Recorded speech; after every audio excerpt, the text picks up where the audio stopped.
What's up, guys? It's Greeny. I'm heading over to interview a guy. This guy is a pilot and he flies those airplanes that land on the water. He also has flown airplanes with skis. He's flown all over the world. He has some interesting stories. He's came pretty close to losing it a couple times. So let's go meet with Blain. And there was a storm between me and where I needed to go. I was looking and looking and getting lower on fuel, and I had the nose straight down trying to get down, and it just kept lifting me up, lifted me up to about 7,000 feet a minute.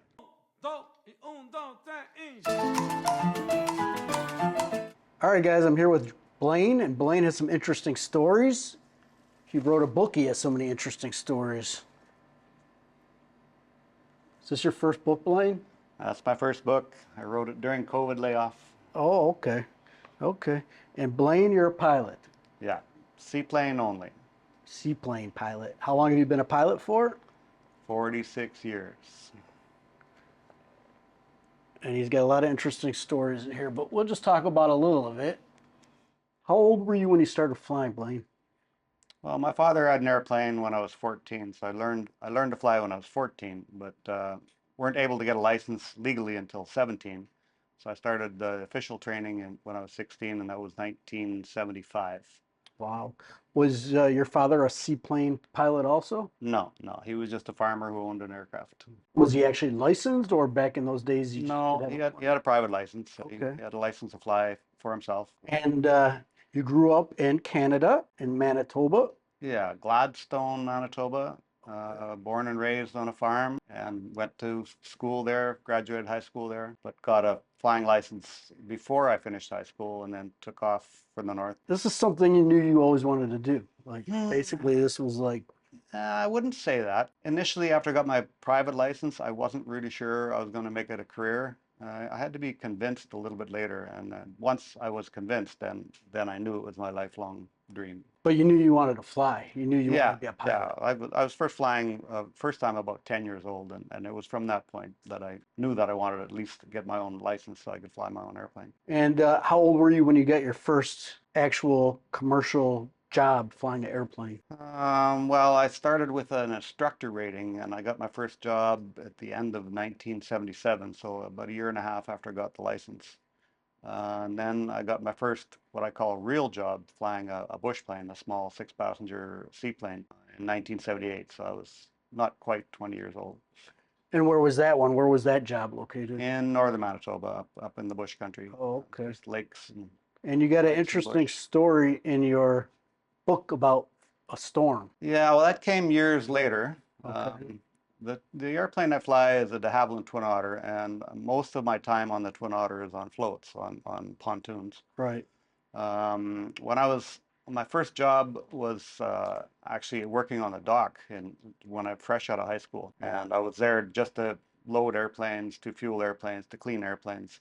And I saw my first Twin Otter on floats come in that summer. It belonged to a different company. There wasn't any at our base. I watched him dock and I went, wow, I'd sure like to fly that one day.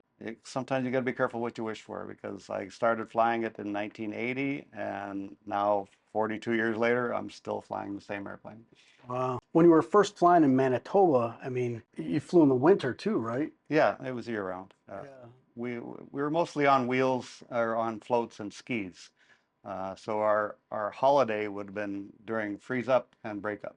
So when you couldn't land on floats, but you couldn't land on skis, you had to wait for the ice to either clear or get strong enough to land on. So there was always a month or so in the spring and in the fall when we stopped operation and took some time off. So we're coming back for the whole winter. In those days, there was no days off. You worked 7 days a week. How different did it feel taking off and landing on skis as opposed to wheels? It's actually a bit easier, other than um, you don't really have a plowed runway anywhere. So when the snow drifts and it gets frozen, it can be very rough. So you always have to try and find shelter of a bush or shelter of an island so that the snow isn't blown into big drifts. Did you ever have to kind of change course in the snow, in this part of your life, and land somewhere where you didn't actually plan on landing with the skis? Oh yeah, that happens a lot, especially if the area is really rough, or even on floats. If the water's really rough, you might have to go to a different location. or even in northern Canada where there's a lot of rocky shorelines and you really can't park the airplane safely without damaging the floats, we might have to go 2 or 3 miles away because a lot of the camps we used to fly to had a helicopter for that purpose, just so that they could move the stuff from wherever we landed. Oh, okay. So you could land wherever they bring the helicopter over. Okay, so a few years later, you kind of had your first big scare, would you call it? Or I don't know if it was a scare or not. It was just a very interesting experience. There was a firefighting camp. Most of the firefighters in fighting bushfires or forest fires or indigenous or native Canadians.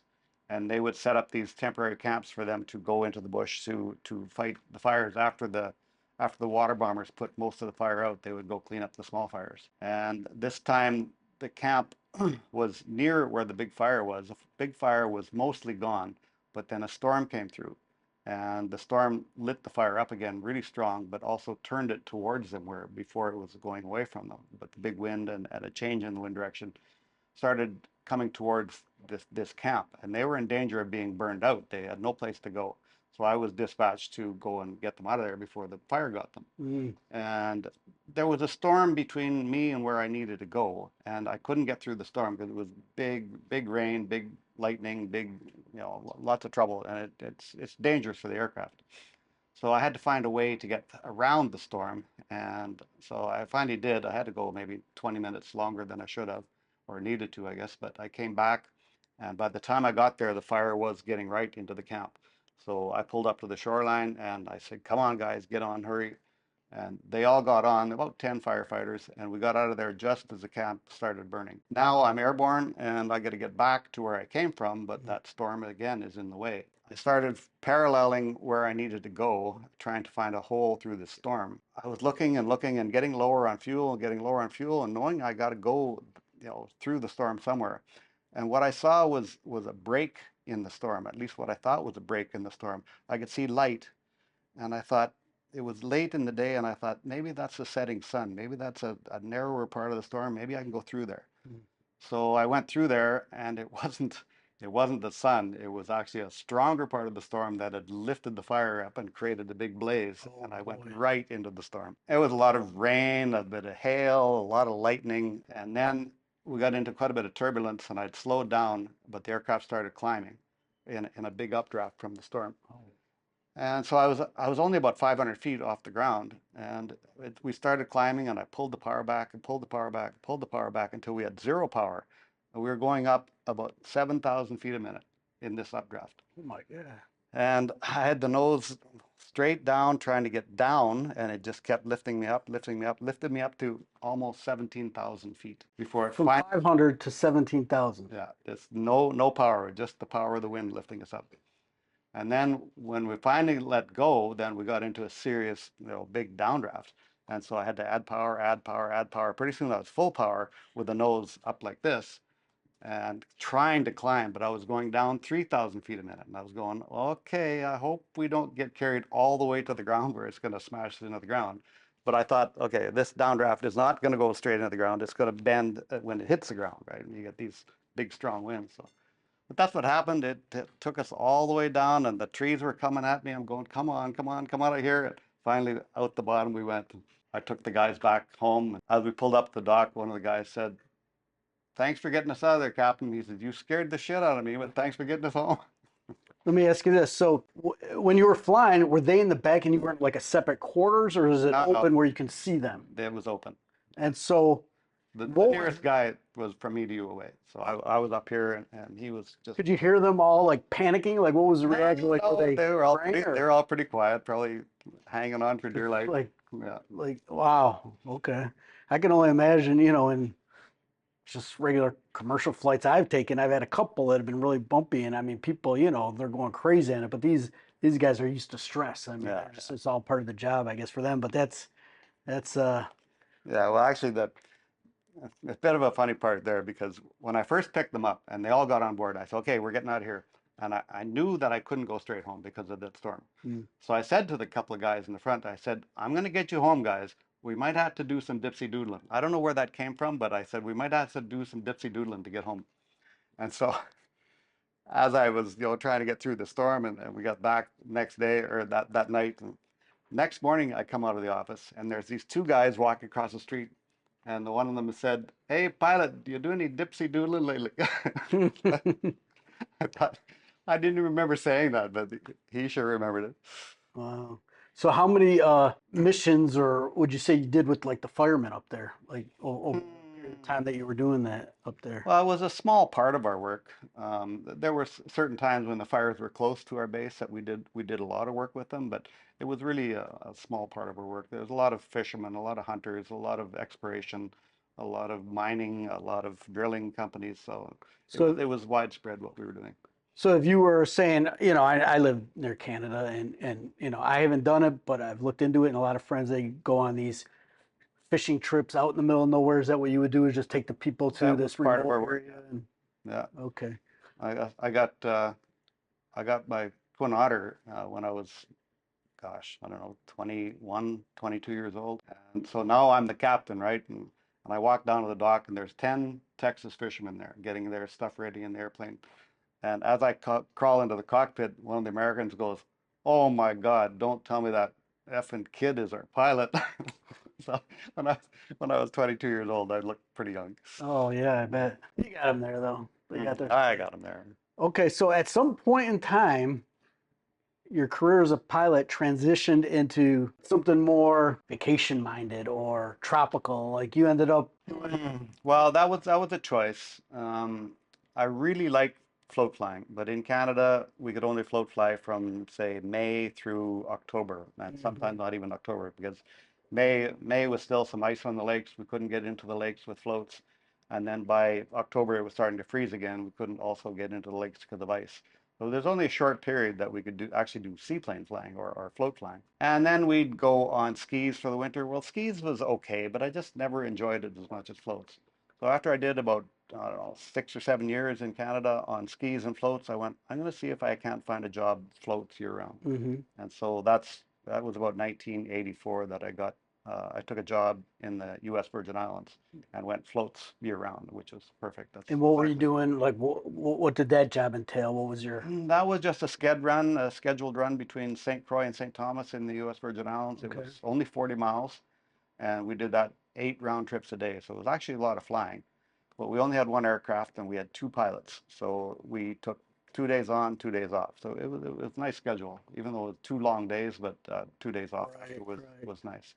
Were these all like arranged through hotels or like a kind of a semi-commercial thing where people fly into It one and was they need to it go to was the other? commercial. It was a lot of tourists, but also a lot of locals going back and Oh, forth to cool. work or meetings or whatever. Right, right. All right, and then it even got more interesting for you later. But while we're still talking about the Caribbean, any interesting story, anything, anything? Well, nothing really too serious happened there. We had to deal with some heavy storms there occasionally, but the aircraft we had weather radar, a color weather radar, so we could pick our way through the storms just with the radar. It was kind of easy actually. It just when the hurricanes were going through, we'd often have to try and find a spot that wasn't so rough. Okay. And how many years did you do? Did you work there in the Virgin Islands? Only about 2 years, not even quite 2 years. And then the company went bankrupt that I was working for, so Oh, I had to move on. and then what happened? I kind of quit flying. My father had always been after me to go back home to the farm, and Mhm. and so when the company went bankrupt in the Virgin Islands, I said, "Do you think I should come back farming?" And of course he said, "Yeah, come on home." So I stopped flying for a couple of years, and then a company I used to work for called me one day, about 2 years after I got farming, and said, "Blain, we could use a pilot for a couple of weeks. Can you come?" I said, "Oh, I'd love to get back flying for 2 weeks." So I went up and I did 2 weeks, and it was great. I loved it. And then they said at the end of the 2 weeks, "Well, we could actually use you 2 weeks on, 2 weeks off for the rest of the summer. Can you do that?" I went, "Yeah, I can do that." So I did that for 2 months, and then again the next year for 2 months, and then the third year, this company stopped, but another company said, "Blain, we could use you also, but we need you 2 solid months." So then I started doing 2 months a year only floats just up in northern Canada, and I did that for about almost 8 years, I guess, with this new company. But in the meantime, I got also to the Maldives for the first time, and the Maldives is totally seaplane, totally, right. When I first got to the Maldives in 1994, there was 2 seaplanes. Today there's 80. Wow. Yeah. Okay, so yeah, we're gonna get to that. He's that's your current employment right now, Yeah. flying a Yeah. seaplane in the Maldives. Not a Since 1994, I've only been in the Maldives like a total of maybe 5 years, but over a space of 28 years. right, back and forth. So in the midst though, you were doing some farming. Yeah, I farmed from 1986 until 1998, I guess. Is that where you raised your kids and everything in Yeah, Canada there and yeah. everything like that? I had 2 kids with me in the Virgin Islands, Mm-hmm. but they were both really young, and as they were getting close to school age, and that's about the time the company went bankrupt, I went, I Right, grew up in Gladstone. I went to school in Gladstone. I think my kids should probably do that also, which is one of the reasons I went back to the farm. right. No, no, that makes sense because a lot of these other countries maybe not the best education. Um, all right, so Maldives. How did you end up going to the Maldives for the first time? Well, one of the guys who originally set up the operation for a Danish company who had the 2 seaplanes, Mm-hmm. they wanted a third seaplane. And he was living in Yellowknife, where I was working in northern Canada, and called me up one day out of the blue and asked if he could come and see me. And this was in '94. And so he came over, we had a beer, and he said, I need somebody to take an airplane from Calgary, Alberta to the Maldives. And he said, you interested? And I said, yeah. Like I'd never done anything that Right, long. that Like it long. was halfway around the world, oh, the 12-hour time difference. So it's halfway around. And I didn't even ask the salary, because I thought this is a perfect opportunity to go and ferry an aircraft across the world. So I didn't even ask salary. But so he came to meet me in probably August, and then I was back home on the farm, and he called me in November and said, we're ready to go if you are. So I had to fly out to Calgary, and then I took one of these Twin Otters across North Canada, across Greenland, Iceland, Scotland, Belgium, down through Germany, Italy, Austria, uh, Greece, then down south to Egypt and across Saudi to Abu Dhabi and lots all the way. How many stops? We had 12 hours fuel, so we stopped one, two, three, four, five, six, seven times. Wow. Talk about layovers. How long did that whole journey take from Canada to the Maldives? Well, the Twin Otter is a slow airplane. On wheels, it'll do maybe 160 knots, maybe 170 miles per hour, statute miles per hour. But yeah, it took us. We didn't stop much for sleep. We slept in the airplane while we were flying. There was 2 of us, so he would sleep, I would fly, or he would fly, I would sleep. Took us 5.5 days. Wow. That's a long trip. Well, To, it's sitting in that airplane for 12 hours at a time. That was long. That was wow. boring. Yeah, I think I'd stick to going to the little Mm. island hopping and everything. So while you're working in the Maldives, any interesting, do you ever have like, there was that one movie with Harrison Ford and Anne Heche that they, kind of fell in love on the airplane, after a big adventure. Any, did you ever meet any like ladies that were like, pilots are that's a good career, a good job that people, Yeah, I they, know, where you're getting at, but I've always had a woman oh, beside you my already side. never single during So that time, huh? first time in the Maldives, I went down by myself, but my wife and children stayed at home, and then I Oh, went back the next year and brought my wife and 4 kids to the Maldives with me. uh, And then ever since then, I've always had a woman. I've had a significant few other. different women, but very long-term relationships with. Oh, okay. Did the women ever try though? I mean, I gotta imagine that Yeah, your radar went off a little bit, like, oh, I think she's hitting on me or yeah. There's something like there's that. there's a lot of that goes on, but yeah, I you got to bet. be strong. Yeah. It just pilot, it just goes without saying. I mean, it's just Mm. part of the job. It's gonna happen. Any uniform you wear, except for I was a policeman, police uniform, they're not that Yeah, we interested. we wear a normal short sleeve pilot shirt. We Uh, have black shorts, but just shorts and a pilot shirt with the bars. you're currently married to a Thai lady, but you actually met her in the Maldives. Yeah, I met How, her 3 years ago in the Maldives. how did that? I How'd you well, guys I meet? just ended a 15-year relationship with a woman, and I was 60 years old at the time, and I'm going, no, my options are going to be pretty limited here, but well, they weren't. They weren't. And once I started looking, and so I met my wife. She was holidaying in Thailand, and we got chatting, and No, she was holidaying in the Maldives. sorry, yeah, she was Yeah. holidaying in the Maldives, and we got chatting and met. And she said she was going back to Thailand because she was running out of money. And I said, well, how long is your visa good for? And she said, it's another 2 weeks. I said, well, I have a spare bedroom.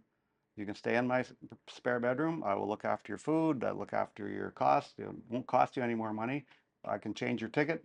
And so she agreed, and that was the start. 3 years later, we got married that year. And That's nice. So kind of worked out, kind of close to when she was getting ready to leave. That's when you guys met. So you initially didn't have that much time together. no, no, no. But during the next 10 days that she was there, we got to know each other Right. really And well. then had you ever been to Thailand before? Yeah, I'd been here a couple of times. I really liked to come to Thailand, Okay. and I came here the first time for some knee surgery, just minor knee surgery, Okay. back in 2014 or 13 even, no, 14, whatever. And so, yeah, I kind of fell in love with Thailand then. It was, And then later you fell in love with a Thai lady. well, it worked That's out well. yes. She was on tourist visa, so she had to leave. We chatted every day while she was in Thailand, online videos, whatever, and then I said, well, do you want to come back? And she agreed immediately. I bought her a ticket. She came back to the Maldives. I brought her in on a dependent visa, and that was more than 3 years ago, and we've been together ever since Where'd you guys get married? in Thailand. Oh, okay. Did you do a full ceremony and everything like Thai style or just a little? No, she had come back to Thailand to apply for a visa. I wanted to take her to Croatia, Mm, and she needed to come to Thailand to get a visa. And while she was here, I came to visit her because she was here for 3 weeks trying to get the visa. And it was taking a long time, and we just decided that it would be easier to get the next visa because we want to go quite a few different places. hmm. Be easier if we were married.